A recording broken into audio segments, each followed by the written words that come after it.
Bonjour à toutes et à tous, bienvenue dans mon émission, je m'appelle Rania et je suis la présentatrice. Aujourd'hui, nous allons nous poser une problématique qui est pourquoi aime-t-on lire des romans tristes. Mais avant, nous allons poser des questions aux chroniqueurs. Tu commences, Noah. Moi, je vais vous parler de mon livre qui s'appelle Un simple soupçon. Il a été écrit en 2021 par Sandrine Beau et publié par les éditions Mijade. Ce livre, il va parler de deux personnages, Jacob et Bonnie. Jacob et Bonnie, les deux, ils vont avoir un problème particulier. Jacob, sa famille, elle va être en surpoids, en obésité, mais Bonnie, elle va vivre dans la précarité. Et leur quartier ne va pas aider à régler les problèmes, parce que Jacob, il va être placé dans une maison spéciale pour obèses, et Bonnie, ils vont rien faire pour l'aider, alors qu'il pourrait. Moi, j'ai bien aimé le livre, parce qu'on a envie de savoir comment ils vont s'en sortir dans le livre, est-ce qu'ils vont réussir à s'en sortir ou pas. Petite question, est-ce que le fait que ce soit une histoire vraie rend le livre plus triste ? Le fait que ce soit une histoire vraie, oui, ça rend le livre plus triste, parce qu'on s'identifie plus facilement au personnage, et ça peut nous rendre plus empathiques, parce qu'on se dit que les émotions décrites, elles peuvent être vraies. Merci Noah. À toi, Souhail. Moi, je vais parler d'un livre qui s'appelle L'Arpenteuse de rêve. Il a été écrit en 2021, enfin plutôt publié en 2021 par Estelle Faye. Elle est née le 1er mai 1978. Il a été édité par Rajo. Il parle d'une fille, enfin d'une femme qui s'appelle Cassandra et qui a le pouvoir d'aller dans les rêves des autres et d'en apporter des objets. Mais sauf qu'il y a un chef de gang qui s'appelle Marcus qui va utiliser son pouvoir pour obtenir une clé d'un coffre.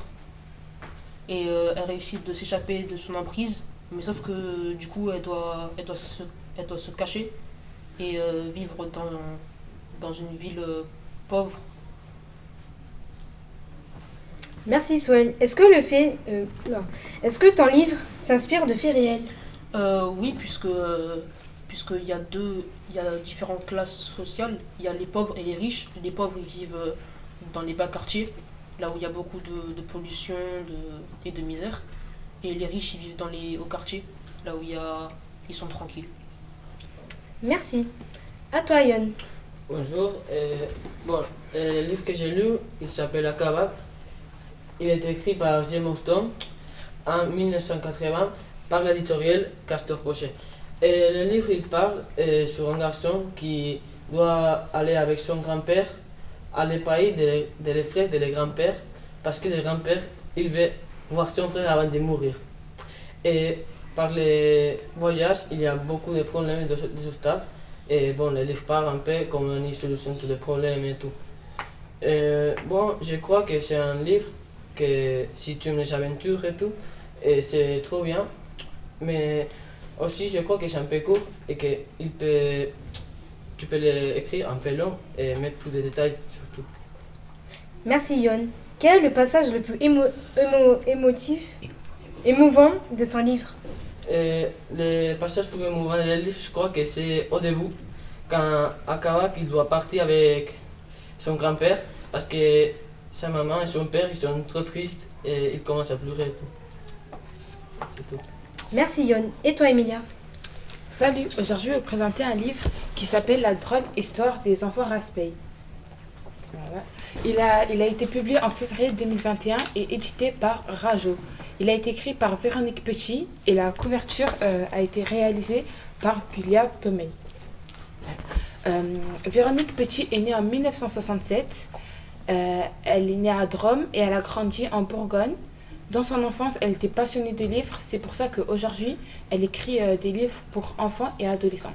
Bon, passons un petit résumé pour que vous sachiez de quoi ça parle. Le roman nous parle de l'histoire de 4 frères et sœurs. César, l'aîné, qui a 13 ans, suivi de Garance, 12 ans, qui est suivi de Pablo, qui a 10 ans, et Zélie, la dernière, qui a 4 ans. Un soir, leur mère ne rentre pas du travail car elle a eu un terrible accident. Elle est donc placée à l'hôpital en salle de réanimation. Mais le problème est que la salle de réanimation n'est pas accessible aux enfants de moins de 15 ans. Et il leur faut un adulte, mais ils n'ont plus aucun contact avec leur famille. Et l'infirmière voulait voir leur père, mais malheureusement, leur père était parti vivre aux antipodes, ce qui veut dire à l'autre bout du monde pour ceux qui ne savent pas. Mais ne vous en faites pas, le livre n'est pas aussi tragique et gnangnan que ça, car l'autrice a su faire part d'humour. Merci Emilia. Comment l'absence d'un père affecte l'histoire des enfants? L'absence du père va totalement chambouler l'histoire, car l'absence d'un père va totalement chambouler l'histoire, car ils vivent seuls avec leur mère, et vu qu'elle n'est plus là, ils vont devoir se débrouiller et s'organiser seuls, c'est ce qui est intéressant.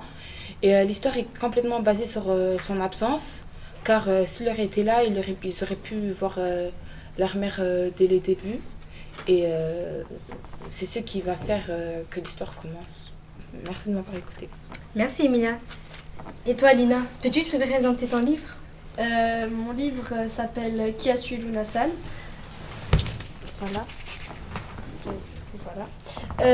Ça parle d'un jeune garçon qui s'appelle Adrien et qui est fan de cosplay. Il est invité à une soirée, enfin c'est le Comic Con, en fait c'est un grand festival sur le thème du manga ou des bandes dessinées. Tous ceux qui vont là-bas sont habillés en cosplay. Et donc il est invité, sauf que son rêve va se tourner au cauchemar quand il va découvrir le corps de la star, donc Lunasan, morte dans les toilettes des filles. Il va être enfermé avec 7 suspects dans les coulisses et il va devoir enquêter avec 2 inspecteurs de police. Et du coup, l'autrice de ce livre, c'est Betty Piccioli. Âgée de seulement 33 ans, elle a déjà fait pas mal de livres, comme un exemple Urbex Mortel. L'éditeur de ce livre est 404 éditions et le livre a été publié le 24 septembre 2020. Voilà. Merci Lina. Est-ce que la mort du personnage impacte le livre? Bah oui, elle impacte beaucoup le livre parce que c'est là que tout commence, c'est là que toute l'action se déroule et que surtout la tristesse, on sent la tristesse dans l'action, dans l'histoire. Merci Lina. À toi Béatrice. Moi j'ai lu un roman qui s'appelle L'œil du loup. L'auteur est Daniel Penac et l'éditeur est Fernand Nathan. Le livre a été publié en 1984 et ça parle d'un garçon et d'un loup et ils deviennent amis.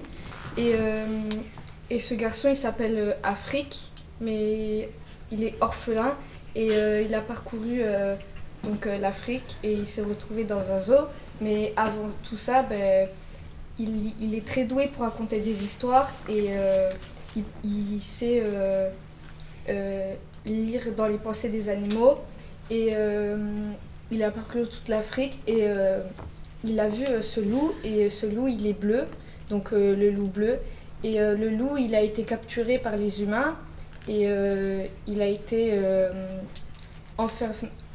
emprisonné dans un zoo et il se retrouvait enfermé dans le zoo. Et un jour, le petit garçon, il se retrouve au zoo et il voit le loup bleu et il se met à regarder le loup et le loup le regarde aussi. Et ensuite, dans le regard du loup et dans le regard du petit garçon, ils ont vu leur vie, leur passé et voilà.